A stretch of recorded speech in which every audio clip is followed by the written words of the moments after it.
क्या तुमने कभी सोचा है कि दो व्यक्ति समान मेहनत करते हैं, फिर भी एक अमीर बनता है और दूसरा जीवन भर संघर्ष करता रहता है? आज मैं तुम्हें वह रहस्य बताता हूं जो चंद्रगुप्त को राजा से सम्राट बनाने वाला था। ये केवल धन की नीति नहीं, ये जीवन बदलने का मंत्र है। पहली नीति, लक्ष्मी बुद्धि की दासी है, श्रम की नहीं। अगर केवल मेहनत से ही धन आता तो हल चलाने वाला किसान सबसे अमीर होता। अगर मेहनत ही सब कुछ होती तो हाथी पालने वाला आदमी सम्राट होता। श्रम जरूरी है, लेकिन सिर्फ श्रम से काम नहीं चलता। लक्ष्मी उन्हीं के पास आती है जो बुद्धिमत्ता और नीति को समझते हैं, जो अवसरों को पहचानते हैं। हर दिन अपने धन के फैसलों का हिसाब रखो, ताकि तुम जान सको कि कहां सुधार की जरूरत है। दूसरी नीति, धन को पकड़ने से पहले खुद को संभालो जैसे दीपक में घी, बाती और आग सब हो, लेकिन हवा के खिलाफ रखने पर बुझ जाता है।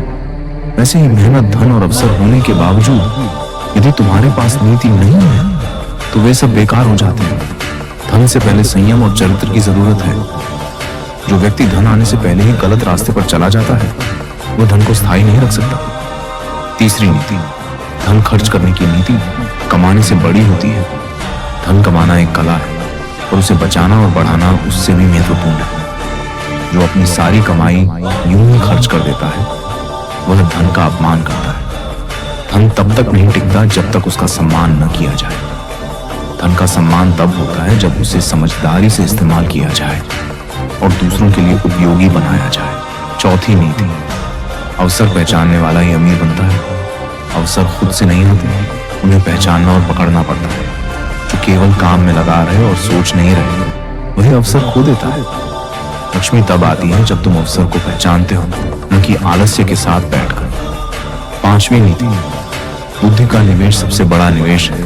धन को केवल भौतिक वस्तुओं में मत लगा, उसे अपनी बुद्धि में लगाओ। जो अपने ज्ञान को बढ़ाता है, वह अपने आप को ऐसा बना लेता है कि धन खुद ब खुद उसके पास आता है। योजना तभी सफल होती है जब वह गुप्त रखी जाए, क्योंकि जितनी गुप्त योजना होती है उतनी ही सफल होती है। अंत में यह जान लो, धन का संबंध परिश्रम से नहीं, सोच से होता है। क्योंकि श्रमिक बदलते हैं, परंतु नीति से चलने वाले राज करते हैं।